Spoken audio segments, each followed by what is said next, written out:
आज ओडिशार विभिन्न जिले में सर्वमोट 16टी नवनिर्मित थानागृह को माननीय मुख्यमंत्री मोहन चरण माझी द्वारा वर्चुआल माध्यम उद्घाटन कर जगतसिंहपुर जिलार पारादीप गढ़ में पारादीप लॉक थाना को अंतर्भुक्त कर उद्घाटनी सभा आयोजन होता।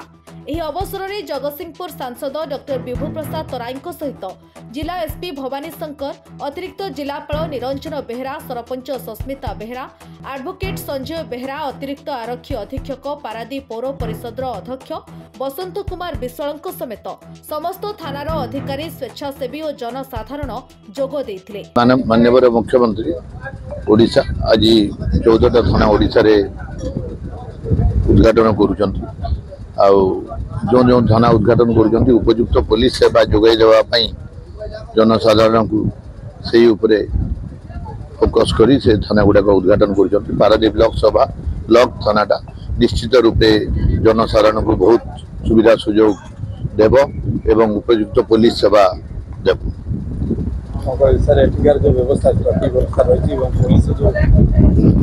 आम ट्राफिक थाना गोटे खोलिया भी आम प्रपोजाल जाइए सेपरेट थाना पारादीप ट्राफिक थाना खोलिया तेणु तार फोकस कर पुलिस और साधारण जनता मध्य किभली सुसंपर्क रक्षा करी आईन श्रृंखला को मजबूत करने चेष्टा जारी रहिबो निज अभिभाषण में प्रकाश करथिले।